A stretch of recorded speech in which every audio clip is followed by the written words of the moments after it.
yang dikasihi Tuhan Yesus, kita bertemu kembali di dalam firman Tuhan, dan topik kali ini kita akan berbicara tentang kolonialisme alam roh.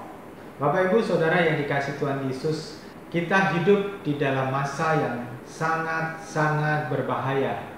Kita hidup di dalam periode yang penuh dengan kegentingan dan tantangan. Kita mendengar deru-deru perang seperti yang terjadi di Eropa Utara, di Ukraina, dan di Rusia. Kita mendengar bahwa Presiden Putin mengancam akan meluncurkan rudal-rudal nuklir. Dan saudara tahu bahwa dampak dari serangan nuklir ini akan berdampak global. Dan saya yakin ketika perang nuklir terjadi, tidak ada makhluk yang selamat. Tidak ada negara yang menang, tidak ada negara yang kalah. Semuanya hancur lebur, termasuk di Indonesia yang mungkin tidak langsung kena rudal nuklirnya, tetapi akan terdampak oleh radiasi. Ya, radiasi dari ledakan nuklir tadi. Belum lagi kita melihat tentang pemanasan global. Iklim yang kita alami sekarang ini begitu kacau, ya. Musim porak-poranda yang harusnya musim panas menjadi musim hujan, dengan hujan yang tidak tanggung-tanggung, dan kemudian kita melihat gempa bumi di mana-mana dengan daya hancur yang sangat mengerikan pada saat ini. Topan badai terjadi di mana-mana, dan baru-baru ini Jepang mengalami topan badai yang tidak pernah sekuat yang pernah mereka alami pada masa lalu, dengan kecepatan angin 250 km per jam. Ini angin yang sangat-sangat kencang dan memporak-porandakan satu pulau. Dan saudara, kita melihat di Eropa, selama 2000 tahun Eropa tidak pernah mengalami kekeringan seperti pada masa ini. Sungai-sungai besar, danau-danau pada kekeringan, ya. Nah, saya ingin berbagi pengalaman saya, bagaimana saya mengambil keputusan mengikuti Tuhan Yesus sejak tahun 1986-87 secara penuh. Walaupun cikal bakal kerinduan saya mengikuti Tuhan itu sudah dimulai sejak kelas 4 SD. Saya begitu haus belajar firman Tuhan dan begitu mencintai Tuhan. Menurut saya mengikuti Tuhan itu bukan sekedar beragama Kristen atau karena keturunan. Karena keluarga saya bukan orang-orang Kristen, ya. Nenek moyang saya bukan keturunan orang Kristen. Mungkin banyak orang beragama Kristen karena keturunan orang tuanya, atau karena pernikahan, menikah dengan seorang Kristen ikut karena dia dasar agama lamanya mungkin tidak terlalu kenceng, ya. Atau karena mengalami mujizat kesembuhan, atau ditolong oleh orang Kristen, atau mendapat suatu lawatan Allah, mimpi, dan sebagainya. Kenyataannya banyak orang Kristen mengalami kesulitan bagaimana rasanya mencintai Tuhan dengan tulus dan dengan penuh semangat. Seperti orang yang baru cinta pada kekasihnya lah gitu, ya. Karena mereka tidak punya pengalaman bagaimana berjuang memiliki Tuhan Yesus. Maka banyak orang Kristen itu tidak bisa tahan uji ketika masalah datang, atau ketika godaan berbuat dosa, maka ia mudah masuk di dalam jebakan iblis. Nah, ketertarikan saya kepada Tuhan itu mungkin seperti kayak seorang anak yang selalu merindukan orang tuanya hadir di dekatnya, begitu, ya. Ada rasa aman, ada rasa sukacita, damai sejahtera, begitu. Nah, saya tuh sangat mencintai Tuhan, begitu besarnya sehingga ketika saya bisa mengambil keputusan mengikuti Tuhan, karena orang tua saya dulu melarang saya mengikuti Tuhan. Nah, lepas dari agama leluhur saya itu, rasanya saya ingin memberikan secara totalitas hidup saya. Bahkan sempat terpikirkan bahwa saya ingin hidup membiara, lepas dari kepentingan duniawi. Karena dulu saya pikir gereja itu sama saja, ya, orang Kristen sama saja. Cuma waktu saya baru menerima Tuhan, saya kan sudah berpacaran, ya. Dan kekasih saya waktu itu juga mendapat lawatan Tuhan. Dikunjungi Tuhan secara face to face saat dia mau sembahyang dalam agamanya yang lama. Kami dulu bukan agama Kristen, ya. Dua-duanya kami bukan agama Kristen. Lalu ketika Tuhan melawat dia mengikuti Tuhan tanpa saya minta. Maka saya pikir alangkah tidak bijaksana dan egoisnya jika saya tinggalkan dia, sementara ia hanya seorang wanita lemah yang harus berjuang menghadapi orang tuanya yang menentang keputusannya mengikuti Tuhan. Maka saya putuskan, oke lah, kami menikah dan kami berjuang sama-sama melayani Tuhan. Ya, kami menikah tanpa orang tua dari kedua sisi, ya. Cuma pendeta dan beberapa teman pelayanan yang mengiring kami. Oke lah, itu cerita masa lalu lebih dari 35 tahun lalu ya. Tetapi saya kisahkan ini mau menjadi dasar khotbah saya pada hari ini. Saya hanya ingin berbagi pengalaman pada Anda untuk mengimpartasikan kasih saya kepada Tuhan pada setiap Anda yang berkenan mendengarkan nasihat saya atau khotbah saya. Saya ingin mengajak Anda, mari mengasihi Tuhan lebih daripada segalanya. Jika saya memberikan hidup saya, harta saya, waktu saya secara habis-habisan buat Tuhan, karena bagi saya Tuhan adalah segalanya. Tuhan itu paling menarik dalam hidup saya. Nah, saya berharap Anda bisa mengambil teladan atau mengambil manfaat daripada kesaksian saya ini untuk saudara kenakan. Nah, kenapa? Karena setelah saya mengikuti Tuhan, di hati ini kan seperti ada bara api. Hati yang menggebu-gebu untuk memberitakan Injil kepada orang lain. Supaya apa? Orang lain diselamatkan, supaya saudara diselamatkan, supaya saudara dewasa, supaya saudara bertumbuh menjadi seperti Kristus. Dan saya telah membaca Yohanes pasal 14 ayat 6 dan pasal 3 ayat 16 dan lain-lain. Juga terutama kisah pasal 4 ayat 11 dan 12 saya bacakan ya. Yesus ini adalah batu yang ditolak oleh kamu, maksudnya orang-orang Farisi, orang-orang Yahudi, tukang-tukang bangunan yang telah menjadi batu penjuru. Batu penjuru ini adalah batu yang pertama dan yang terpenting dari sebuah proyek bangunan. Dan tidak ada keselamatan di dalam siapapun lainnya, karena tidak ada nama lain di bawah langit diberikan di antara manusia yang oleh nama itu kita dapat diselamatkan. Jadi jelas hanya Yesus yang bisa membawa orang itu diselamatkan, bertemu dengan Allah Bapa di surga. Nah, bawa keselamatan dan jalan menuju ke surga hanya melalui Tuhan Yesus. Tidak ada agama, tidak ada filsafat yang dapat menyelamatkan orang dari kubangan dosa kecuali ia mempunyai iman kepada Tuhan Yesus. Dan kemudian saya juga membaca di dalam Yakobus pasal 2 bahwa iman yang dimaksud Alkitab itu bukan sekedar percaya tok. Yakobus pasal yang kedua ayat 14 dan 17. Saudara-saudaraku, apa gunanya seseorang mengatakan bahwa ia memiliki iman, tetapi ia tidak memiliki perbuatan? Dapatkah iman itu menyelamatkannya? 17. Demikian juga iman, jika iman tidak disertai perbuatan-perbuatan, pada dasarnya iman itu mati. Saudara bisa mempunyai iman yang memindahkan gunung, ya, nyemplung ke laut sekalipun. Saudara bisa mempunyai iman yang menyembuhkan orang sakit. Saudara mempunyai iman yang mengubah keadaan ekonomi, yang bisa menenteramkan angin badai sekalipun. Jika saudara tidak memiliki buah-buah roh, maka pada dasarnya imanmu itu mati. Ya. Jadi iman kepada Tuhan itu harus dibuktikan dengan cara hidup, kelakuan, karakter, selera, pola berpikir yang benar. Bukan sekedar mengakui Yesus adalah Tuhan tok. Ya. Nah, begitu besar rindu saya mengajarkan pengetahuan saya ini kepada orang lain, mendorong saya terus melayani Tuhan, mendorong saya terus bergerak, berbicara, mengajar, ya, supaya orang tidak binasa di dalam kesesatannya. Dan mereka yang terbiasa hidup di dalam kedagingan, saya berharap mereka dapat bertobat sungguh-sungguh kepada Tuhan dan berubah berkenan kepada Sang Pencipta dan Juru Selamat kita. Tetapi bertahun-tahun terjun di dalam pelayanan ini, ya, saya seringkali menghadapi tembok yang tebal dan tinggi. Menurut 2 Korintus pasal yang ke-10 ayat yang ke-4 sampai 5, tembok itu terbangun dari keangkuhan manusia yang membuat orang sulit memahami apa yang saya bagikan. Mereka sulit memahami berita yang saya bagikan itu sebetulnya harta yang sesungguhnya, harta yang diperlukan untuk seseorang itu sampai kepada Bapa. Namun banyak orang mengabaikannya kan. Saya kira Tuhan itu memberi banyak karunia kepada saya pada masa yang lalu. Itu mulai dari karunia kesembuhan dan berbagai tanda ajaib. Saya pikir beberapa orang yang saya baptis di masa tahun 97-an ke atas akan bersaksi bagaimana ketika mereka keluar dari air, ya, setelah saya baptis, itu mereka melihat surga atau melihat malaikat, melihat kemuliaan Tuhan yang luar biasa.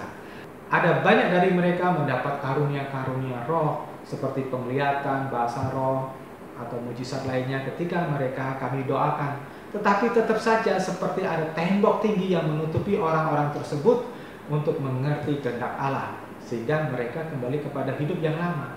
Jangankan mereka yang tidak pernah sekolah Alkitab, bahkan orang-orang yang pernah saya sekolahkan di STT, mereka pun masih sulit memahami kebenaran, masih sulit untuk mengerti kehendak Bapa, masih sulit untuk mengerti panggilan Allah. Bahkan saya sendiri sering harus cukup lama memahami suatu kebenaran. Ada orang-orang yang sedemikian menentang pengajaran kebenaran dan memelintir sesuai selera mereka. Tentu harus menjadi pertanyaan besar. Mengapa ya orang-orang yang sudah diajar demikian rupa itu sulit menerima kebenaran? Dan yang lebih menyedihkan lagi adalah orang-orang yang pernah mengalami pengalaman supranatural, mujizat, tanda-tanda ajaib, karunia-karunia roh, dan sudah masuk di dalam pelayanan bertahun-tahun, itu pada akhirnya jatuh di dalam berbagai dosa. Dalam setiap generasi selama 32 tahun ini ya, 30 tahun lebih saya melayani, ada banyak orang yang pernah saya muridkan. Beberapa dari mereka sudah meninggal bahkan ya. Beberapa dari mereka sudah pindah kota atau pindah gereja. Yang membuat saya heran adalah ada orang-orang yang duduk di kelas pemuritan kami dan mendengar apa yang saya ajarkan, yang saya tekankan, tetapi mereka tidak mengerti apa-apa, tidak menangkap, lalu hidupnya semaunya sendiri, mengambil keputusan semaunya sendiri, nikah dengan orang yang tidak mengenal Tuhan semaunya sendiri, dan membangun pemahaman rohani yang semaunya sendiri. Aneh ya, mereka diajar tetapi mereka nggak menangkap. Namun sejak saya lebih meneliti firman Tuhan, terutama di Efesus pasal 6 ayat yang ke-12 tentang struktur organisasi kerajaan kegelapan, kerajaan setan, saya makin mengerti siapa yang saya hadapi. Dan 2 Korintus pasal 10 ayat 4 sampai 5 tentang benteng-benteng kuasa kegelapan yang dibangun dalam pikiran banyak orang. Itu saya mengerti kenapa mereka sulit untuk menerima firman Tuhan, termasuk di 2 Korintus pasal 3 ayat 14, pasal 4 ayat 4 tentang kerajaan kegelapan yang dapat membutakan pikiran orang-orang yang diikatnya. Saya makin menyadari bahwa gereja dan para pengajar firman yang benar ya, itu menghadapi sistem dunia yang terorganisir dengan baik untuk menolak kebenaran dengan membutakan atau menipu atau menyesatkan banyak orang Kristen. Sehingga tentu tidak semudah orang membalikkan tangan ketika kita berusaha membuat orang mengerti kehendak Allah. Karena kita berhadapan dengan premis atau paradigma atau pola berpikir atau cara pandang yang sudah tertanam dalam sistem masyarakat atau keluarga yang diajarkan dengan keliru selama bertahun-tahun pada diri orang-orang tersebut, sehingga tidak mudah bagi orang-orang tersebut mau menggantikannya. Misal, jika seseorang anak yang biasa dimanja, tidak pernah diajari disiplin bekerja dan diajari bertanggung jawab ya, orang tuanya super kaya, maka anak itu kerjanya cuma santai, nonton TV, main game, menghabiskan waktu untuk chatting di medsos ya. Tentu di dalam pikirannya akan sulit mengerti mengapa perlu beribadah ke gereja, mengapa perlu belajar firman Tuhan, mengapa perlu berdoa syafaat, mengapa perlu menyembah Tuhan, atau mengapa perlu mengikuti persekutuan pemuda sebayanya. Karena bagi anak-anak muda yang seperti itu yang sudah terlanjur rusak seleranya, Allah itu tidak lagi menarik hatinya. Jadi antara ada dan tidak ada Tuhan itu, ya kan? Jika seseorang dibesarkan di lingkungan yang keras, kasar, penuh dengan kebencian, bully, ya, penuh dengan diskriminasi sosial, ada persengketaan keluarga, orang tua yang kasar, dan anak-anak yang broken home, dan mereka hidup di jalanan begitu dengan pergaulan yang bebas, yang semaunya sendiri. Tentu sulit bagi orang tersebut atau bagi anak tersebut mengerti apa itu kasih, apa itu penguasaan diri, apa itu ketulusan. Anak-anak seperti ini akan sulit untuk mengerti Bapa itu kasih. Ya. Jika seorang anak yang hidupnya susah, miskin, lalu ketika dewasa ia beruntung berhasil menjadi seorang yang kaya, usahanya berhasil. Banyak dari mereka yang saya tahu tuh begitu menggenggam uangnya, sulit untuk berbagi buat orang lain yang sedang membutuhkan pertolongan. Jika seorang gadis menyadari dirinya cantik, punya orang tua kaya, lalu terbiasa hidup glamor, maka ia sulit sekali melepaskan diri dari kesukaan hidup mewah atau naluri ingin semakin mempercantik diri di salon-salon kecantikan, atau hidup hedon atau hidup berfoya-foya, hidup mewah, atau sofaholic atau kesenangan berbelanja walaupun tidak diperlukan, pokoknya belanja, sudah punya 1000 pakaian masih terus membeli. dan sukanya hanya bergaul dengan orang-orang yang sekelasnya. Ia pasti sulit mengerti firman Tuhan bahwa hidupku bukanlah aku lagi tetapi Kristus. Jika seseorang terlahir di lingkungan yang kaya, yang hidupnya dari hari ke hari hanya berhura-hura, pergi ke diskotik atau ke nightclub, dari satu nightclub ke nightclub lainnya, lalu mabuk bersama dengan teman-temannya atau hidup dengan pergaulan bebas, maka sulit bagi dia menghargai kesucian, kekudusan, dan sulit bagi dia memberikan hidupnya hanya untuk Tuhan. Bahasa-bahasa tersebut akan terasa aneh dan tidak menarik bagi anak-anak yang sudah terlanjur berselera rendah menurut pandangan surga.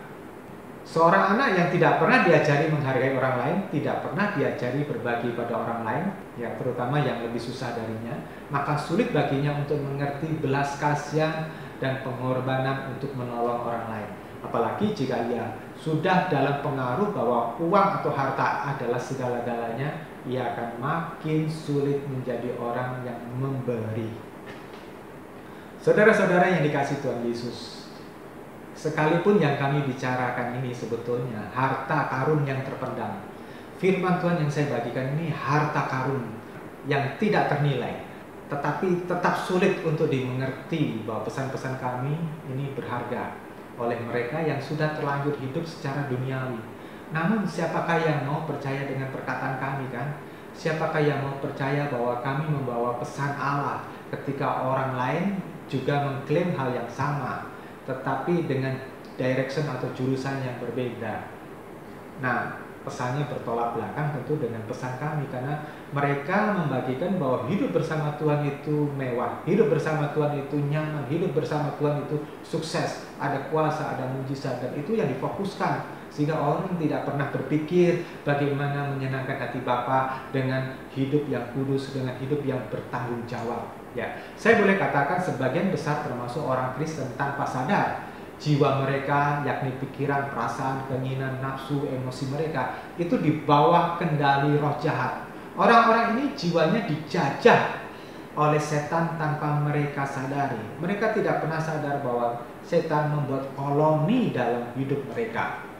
Saya sejak semula itu tertarik mempelajari tentang eksorsisme atau pelayanan pelepasan. Saya tertarik mendalami peperangan rohani. Saya tertarik mendalami kesembuhan luka batin yang berkaitan dengan manifestasi roh-roh jahat.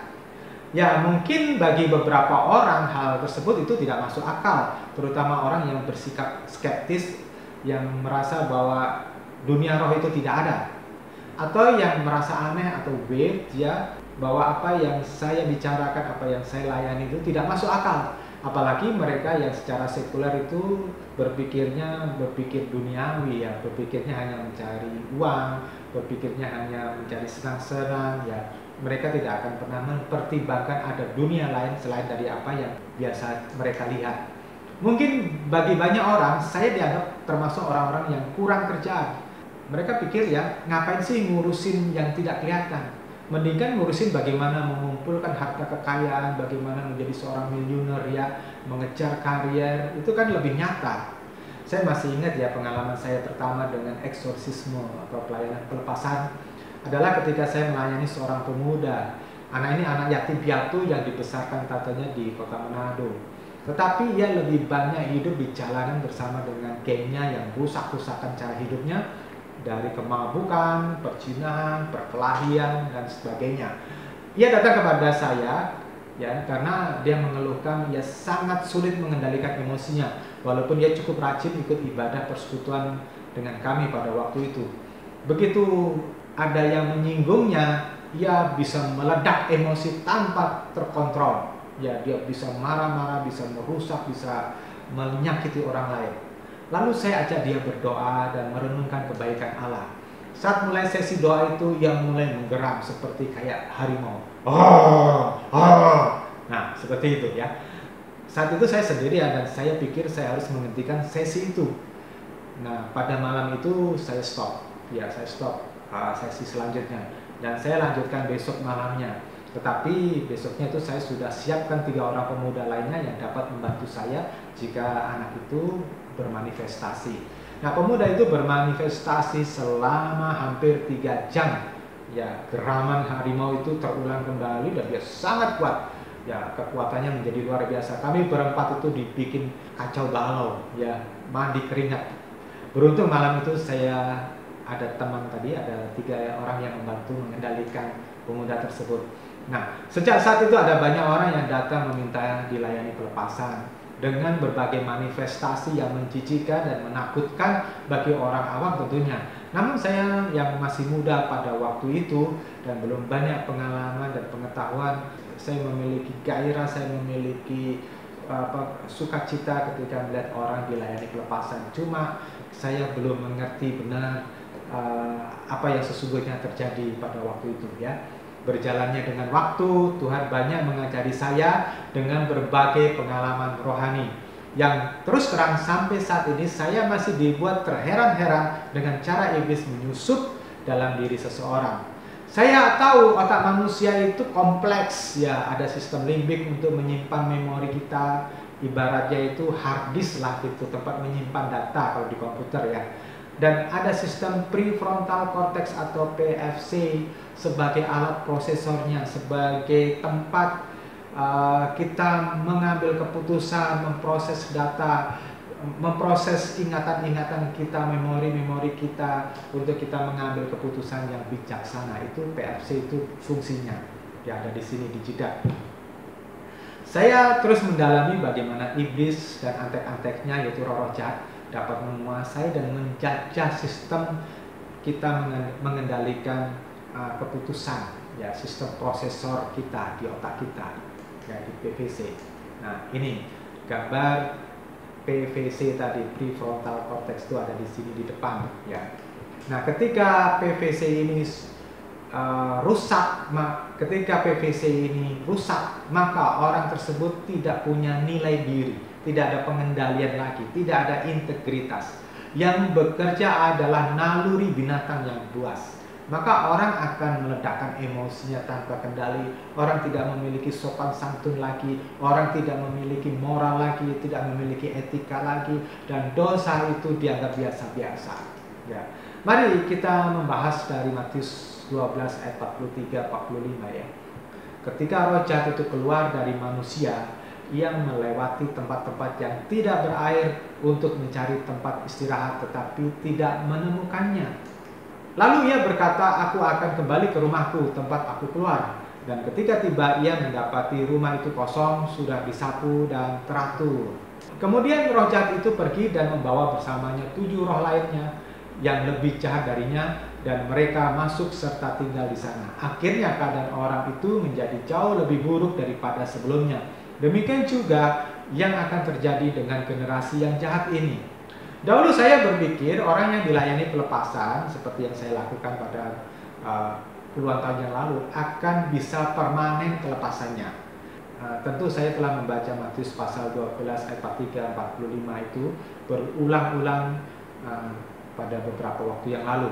Tetapi untuk mengertinya saya masih membutuhkan sekian tahun dan perlu mengalami berbagai pengalaman dahulu untuk memahaminya secara lengkap. Pengalaman untuk mendapatkan pengertian dari Tuhan itu mahal loh, saudara, dan saya harus membayar mahal untuk bisa mengertinya melalui banyak kejadian yang membenturkan saya. Ayat 43 itu jelas sekali menjelaskan bahwa adanya roh-roh jahat yang dapat bersarang dalam pribadi manusia. Ilmu pengetahuan modern dan orang-orang ateis itu tidak akan mempercayai seperti ini, ya. Mereka berpikir bahwa manusia ya seperti manusia apa adanya, tidak ada unsur lain yang mempengaruhinya.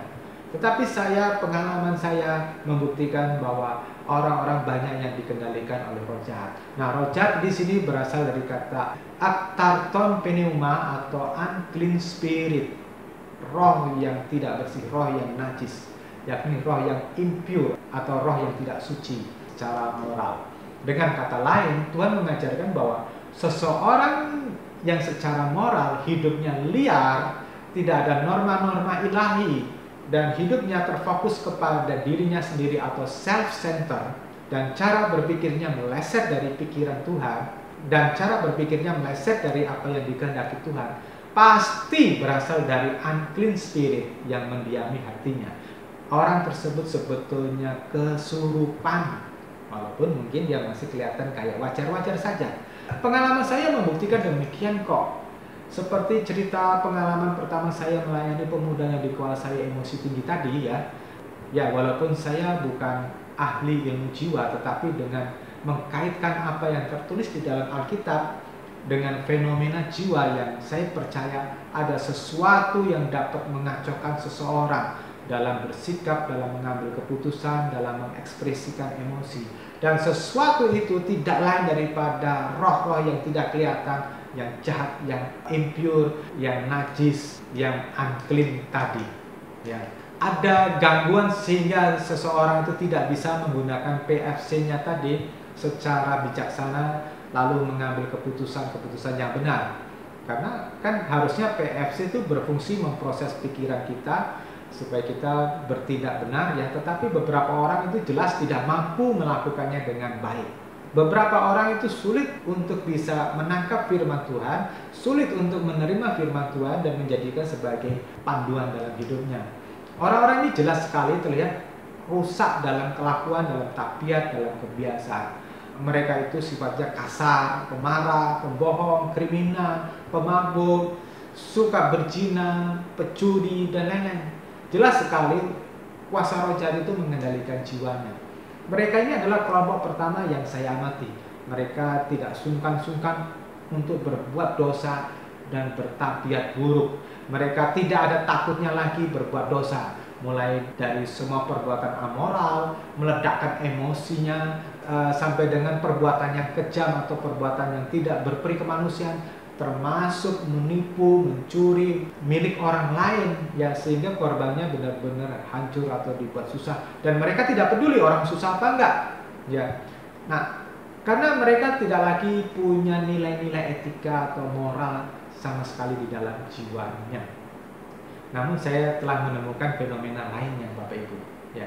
Saya bertemu dengan kekuatan jahat yang mengendalikan otak manusia, walaupun mereka secara moral mereka itu tampaknya orang-orang baik, sehingga orang-orang tidak menyadari bahwa yang bersangkutan itu di bawah kuasa iblis.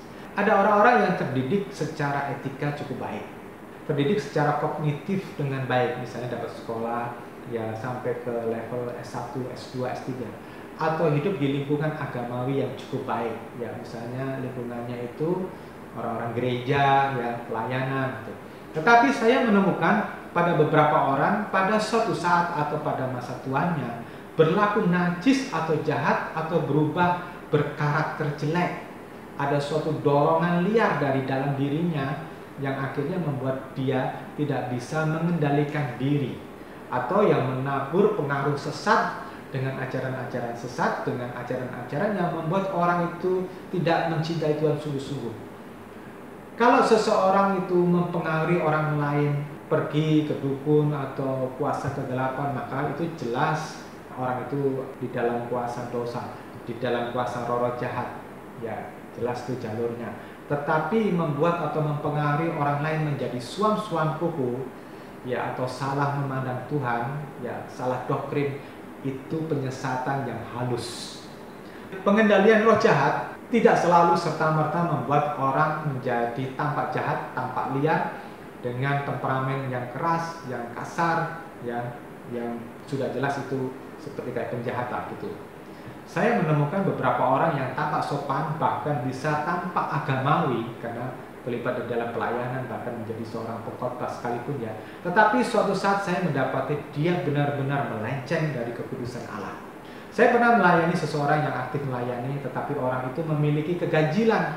Sering ketika saya bicara tentang firman dengan dia atau nasihat-nasihatin dia gitu ya, tiba-tiba dia mematung ya, tanpa ekspresi, pandangannya kosong ke depan gitu ya. Kalau sudah begitu tidak ada satu kalimat yang ditangkap dalam pikirannya. Suatu hari saya punya kesempatan mendoakan dia. Lalu ketika saya berdoa di dalam alam roh, saya melihat ada sesuatu bayangan hitam yang mencengkram kepalanya. Selama proses pelayanan dia juga merasa dan melihat ada bayangan hitam yang mencengkram dan mencengkek dia. Sampai akhirnya ia dilepaskan. Dan ketika dia berhasil dilepaskan, sifat ganjilnya tadi hilang dan dia tidak lagi bengong begitu ya, tidak lagi kosong begitu. Dan ia merasa seperti baru bangun tidur, baru siuman begitu.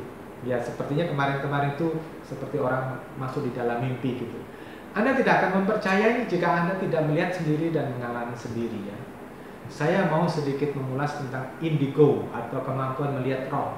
Seorang jemaat bertanya kepada saya, apakah indigo itu berasal dari Tuhan dan tidak berbahaya? Saya katakan itu kemampuan dari roh jahat, berasal dari si jahat.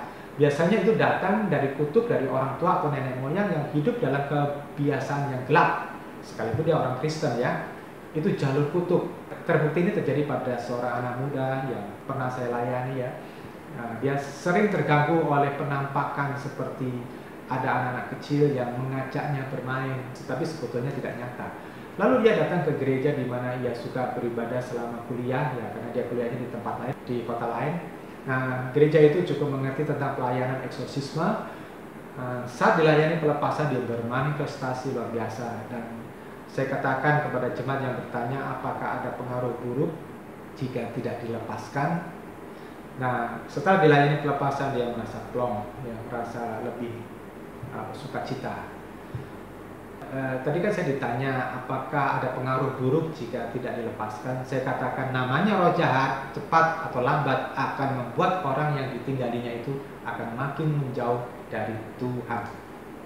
Roh jahat atau daimonia adalah unclean spirit, roh yang menabur kebusukan neraka, mengubah seseorang menjadi tidak sejalan dengan kehendak Allah.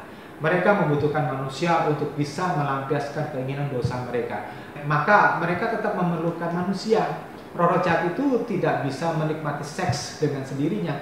Mereka membutuhkan manusia untuk melakukan hubungan seks yang tidak kudus, hubungan seks yang liar, termasuk pornografi, perselingkuhan, perzinahan. Roh jahat tidak bisa minum minuman keras, tidak bisa merokok, tidak bisa menikmati ganja. Maka mereka butuh manusia ya. Para wanita yang suka mempertontonkan bodinya, keseksiannya ya di muka umum atau di depan kamera dengan memakai pakaian-pakaian yang terbuka, bintang-bintang film yang mau memerankan adegan telanjang ya, itu saudara bukan semata-mata tuntutan profesi, tetapi wanita-wanita itu di dalam kendali roh jahat. Mereka dipakai iblis untuk menjebak para pria mata keranjang jatuh di dalam dosa perzinahan. Karena Tuhan berkata bahwa ketika kita memandang wanita dan kita menginginkannya, itu sudah termasuk berzina. Roh jahat tidak bisa melampiaskan nafsu kejam kepada orang lain ya, kecuali dia diam di dalam hati seorang manusia. Maka tidak heran kan ada diktator kejam, penjahat-penjahat sadis atau raja-raja tiran yang tega melakukan kekejaman tanpa ada belas kasihan sedikit pun. Roh jahat tidak bisa menampilkan kesombongan dengan menunjukkan kekayaan, gaya flamboyannya, hidup hura-hura dan kesukaan dengan barang-barang mewah. Roh jahat tidak bisa bermain judi dan melakukan tindakan kekerasan dalam rumah tangga atau pembunuhan. Mereka butuh manusia untuk memanifestasikan hati yang jahat, ya toh. Roh jahat tidak bisa menyebar gosip, bully ya, berita palsu, hoax atau melakukan penipuan bisnis. Mereka butuh manusia yang sudah terbiasa hidup dalam kelicikan ya, pikiran-pikiran licik. Mereka menikmati ketika seseorang manusia dipakai untuk menebar perpecahan dan perselisihan. Roh jahat tidak bisa menjabarkan ajaran sesatnya di luar tubuh manusia, yang membutuhkan seorang manusia yang cerdas tetapi tidak mengenal kebenaran, lalu menyuntikkan cara berpikir yang keliru dan sesat, dan ajarannya itu dapat dipakai untuk menyebarkan kesesatan secara luas. Maka ketika mereka terusir keluar, mereka tidak akan bertahan lama. Mereka akan berusaha kembali kepada korbannya yang lama. Di ayat yang ke-44 dijelaskan bahwa roh jahat itu mengintip-intip mencari kesempatan untuk kembali menguasai orang yang pernah dulu ditinggali itu. Di ayat 44b dikatakan, dan ketika tiba ia mendapati rumah itu kosong, sudah tersapu dan teratur. Ini penyakit manusia saudara, yaitu apa? Kelengahan, tidak waspada. Ketika suasana sudah nyaman, suasana sudah aman, ya misalnya kayak saya ya, saya sudah keluar dari rumah orang tua saya dan saya bisa menjadi seorang Kristen gitu ya. Kemudian saya dapat pekerjaan, ya itu kan suasana yang sudah nyaman, aman begitu kan. Nah ini bisa lengah ya kalau kita nggak benar-benar mengerti kehendak Tuhan, itu saya bisa lengah gitu. Juga rasa puas diri, Wah, saya sudah pernah baca Alkitab, saya seorang aktivis gereja, puas. Ya, tidak ada keinginan untuk bertumbuh, tidak ada keinginan untuk mengerti, mendalami firman Tuhan. Ada rasa puas dalam dirinya, merasa saya sudah berprestasi untuk gereja. Terus yang ketiga, itu sembrono, berbuat bodoh, mengambil keputusan yang beresiko. Ada banyak anak muda yang tidak mau dengerin orang tua, mereka pacaran semaunya dengan orang-orang yang tidak kudus, dengan orang-orang yang tidak benar, dengan orang-orang yang tidak seiman. Mereka tidak mau dengarkan orang tua. Ini sembrono, saudara. Lihat saja kondisinya nanti suatu saat, cepat atau lambat, anak-anak seperti itu akan kena batunya. Contoh lainnya adalah orang yang pernah dilayani pelepasan itu kembali membuka diri pada kepahitan, kemarahan, dendam, yang tidak mau mengampuni. Ada yang membuka diri masuk di dalam pencobaan dengan berhubungan wanita atau pria lain yang bukan atau belum menjadi pasangan sahnya. Akhirnya jatuh di dalam perzinahan. Ada yang salah bergaul, mengikuti teman yang salah atau guru yang salah, lalu ia mengikuti gaya hidup dan nasihat yang salah, dan akhirnya meninggalkan persekutuan yang sehat dengan mengikuti persekutuan-persekutuan yang tidak benar-benar mendewasakan dirinya, kecuali hanya membuat dia bayi-bayi rohani terus. Lalu ia menjadi tersesat tanpa disadari. Saya pernah melayani pelepasan pada seorang pria yang sangat terikat dengan merokok. Saat itu dia benar-benar lepas dari ketergantungan merokok setelah pelayanan eksorsisme tadi. Ya, setelah dia muntah-muntah, dia merasa tidak nyaman lagi untuk merokok. Dia merasa bahwa rokok itu tidak enak lagi. Ya, manifestasinya luar biasa dahsyat dan menjijikkan pada waktu itu.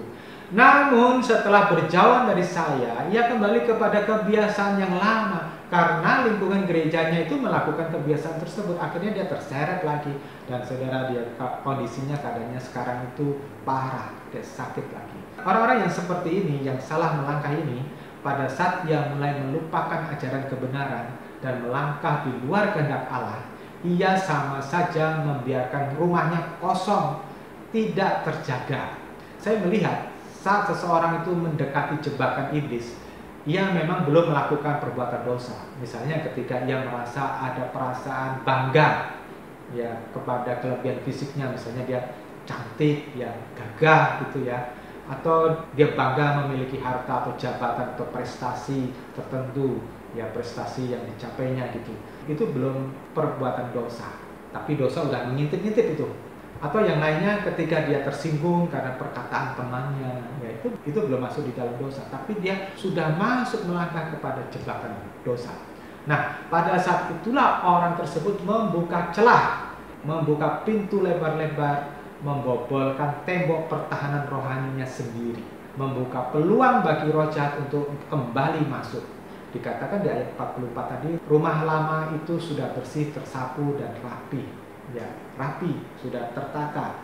Ini menggambarkan orang-orang yang sudah pernah dilayani, lalu mendapat pengajaran. Sebagian dari mereka terlibat dalam pelayanan yang aktif, tetapi mereka tidak waspada. Mereka mulai kehilangan panggilan Tuhan. Mereka membiarkan hati yang melenceng, hati yang pahit itu menguasai hidupnya.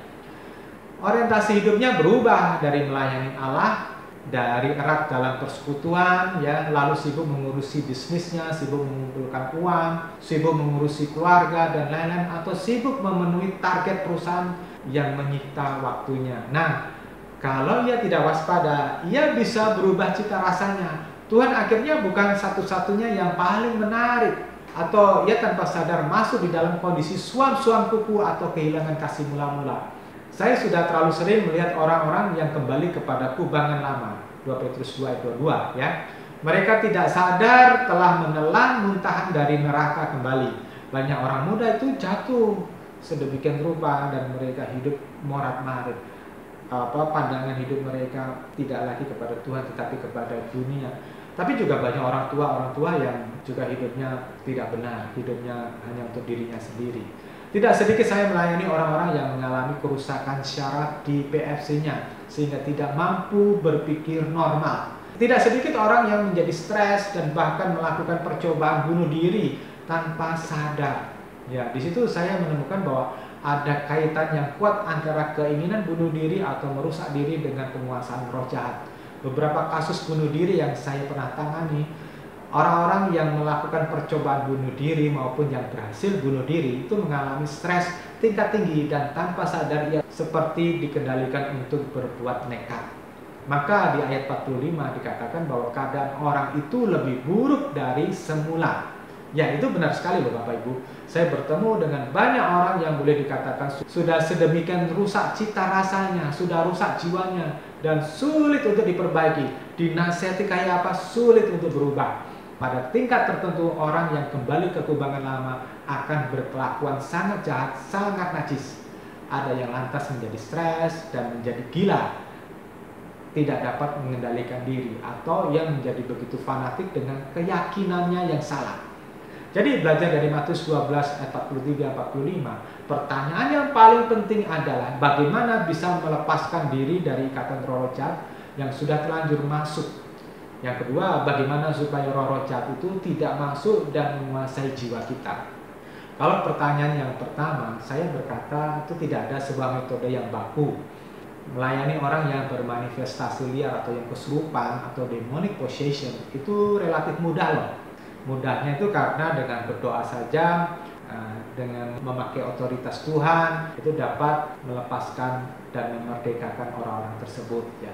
Tetapi jika iblis menguasai paradigma konsep berpikir yang membuat seseorang menjadi tidak terarah ya, dalam arti liar atau dalam arti tidak lagi sejalan dengan kehendak Allah, terus terang saya memiliki kesulitan untuk menolongnya, untuk mendeteksinya dan membawa dia kembali kepada jalan yang benar. Karena apa? Itu membutuhkan keputusannya, ya, membutuhkan keputusannya untuk mau berubah. Nah, saudara, pada fase ini itulah yang disebut demonic obsession. Obsesinya pikirannya itu dalam kendali roh jahat. PFC-nya ini sudah tidak berfungsi untuk memikirkan keputusan-keputusan atau kesimpulan-kesimpulan yang benar. Karena apa? Yang ada di dalam proses otaknya itu sudah disetir sama iblis.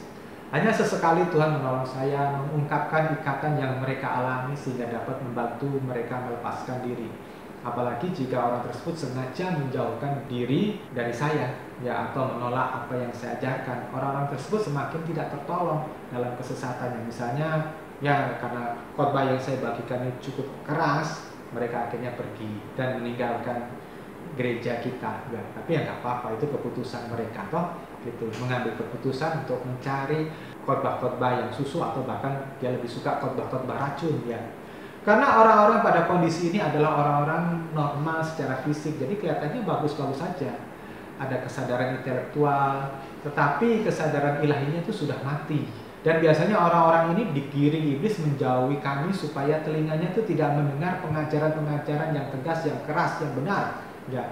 Nah, untuk kelompok kedua ini saya percaya hanya firman Tuhan saja, baik secara rema maupun logos, yang dapat mengubah hati mereka. Maka iblis berusaha keras menjauhkan korbannya tadi dari kami, ya, supaya mereka tidak mendengar pengajaran yang tegas, pengajaran yang benar. Misalnya dibuat tidak kerasa di gereja kita yang menyampaikan khotbah-khotbah yang keras, begitu ya, yang tidak bertoleransi terhadap dosa, yang tidak bertoleransi terhadap kesuaman, atau orang-orang tersebut berselisih dengan anggota gereja lainnya, lalu timbul kepahitan, dan dengan alasan tersebut mereka pindah gereja.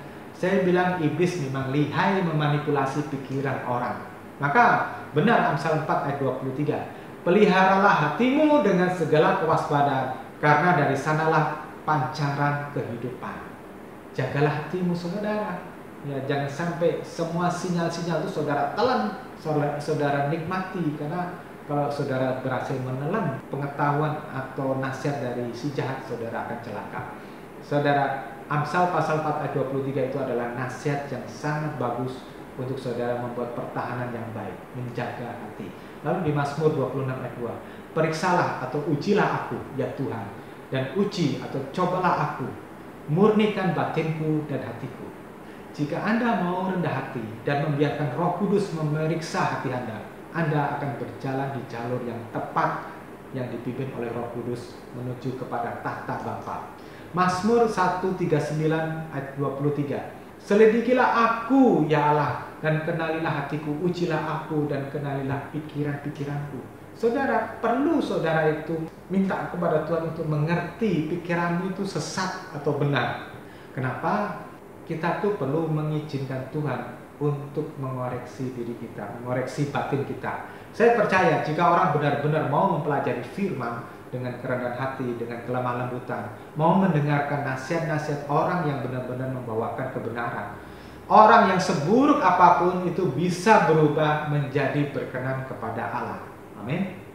Kuncinya jangan keras hati atau merasa sombong, sudah tahu Alkitab, sudah tahu doktrin-doktrin Kristen. Jangan merasa diri sudah pinter dan benar sendiri. Perlu saudara belajar.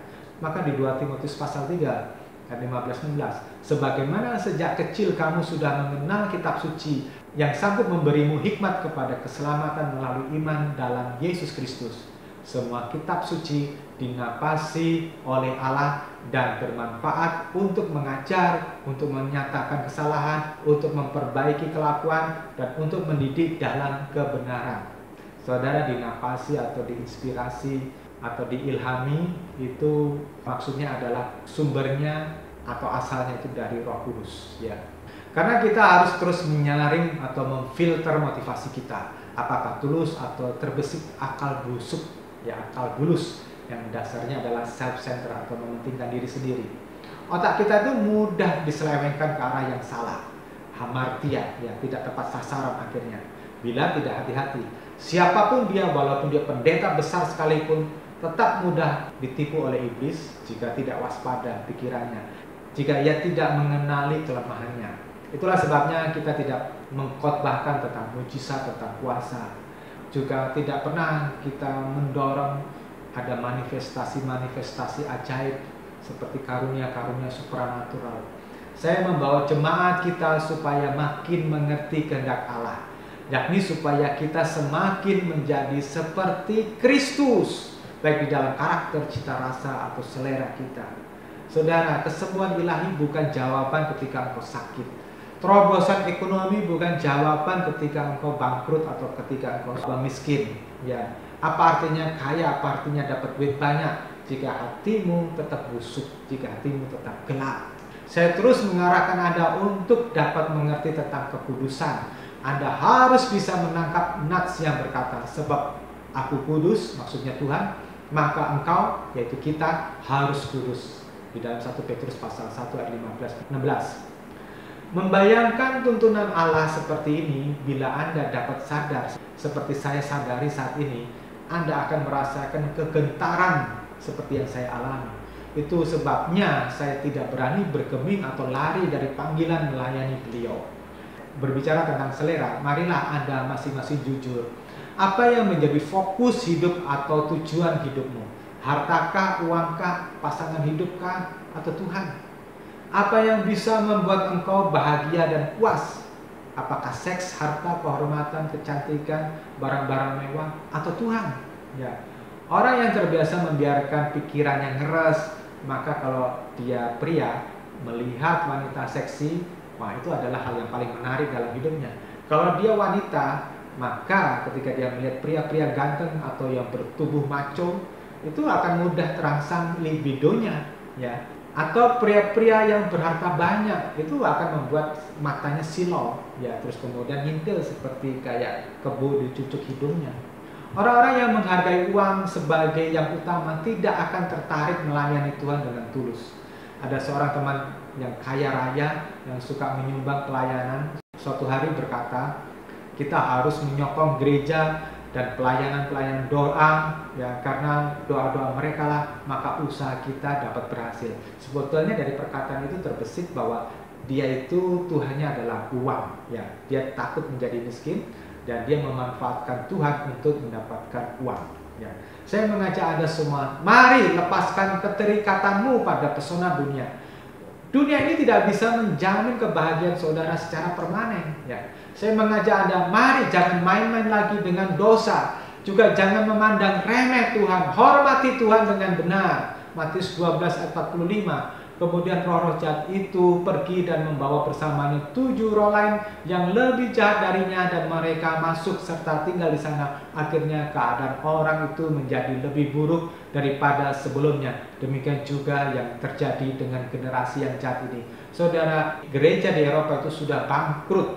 Saya bisa melihat generasi-generasi muda itu hidupnya atau pikirannya itu hanya sekedar berhura-hura, mabuk, ya bersenang-senang, tidak pernah terpikirkan untuk memikirkan Allah. Saya bertemu dengan banyak orang yang dahulunya aktif dalam pelayanan, lalu setelah sekian tahun ia menjadi suam dan berubah. Yang dikejar dalam orientasi hidupnya hanya uang, uang, uang, dan kesenangan. Kenapa? Karena orang-orang seperti itu tidak memiliki visi Allah dengan jelas. Dia tidak memiliki tujuan hidupnya, untuk apa dia menjadi manusia, untuk apa dia menjadi orang Kristen, ya. Atau orang-orang ini tidak peduli perasaan Tuhan karena dia tersilaukan oleh kecemerlangan dunia. Ya, ini berbahaya sekali untuk jiwa Anda, saudara. Saya akan terus dorong Anda untuk terus berubah seperti di dalam Roma 12 ayat 2. Ya, jangan kamu menjadi serupa dengan dunia ini, tetapi berubahlah oleh pembaruan budimu. Tinggalkan manusia lama Anda. Jangan buka pintu kembali kepada roh jahat. Jangan buka pintu lebar-lebar bagi roh jahat masuk dan kembali kepada Anda. Berikan hati Anda memiliki hati yang dari emas, perak, permata untuk kemuliaan Tuhan semata-mata. Caranya apa? Persembahkan hidupmu untuk kepentingan kerajaan Bapa. Ya, pikirkan apa yang berkenan bagi Bapa, yang menyenangkan Bapa. Lawan keinginan dagingmu, lawan keinginan dagingmu, keinginan matamu, keangkuhan hidupmu. Tanggalkan topeng kehidupan. Ini sudah waktunya saudara tanggalkan. Ini bukan waktunya saudara berpura-pura menjadi munafik. Ini waktunya saudara jangan menganggap remeh Tuhan. Tuhan Yesus memberkati. Amin.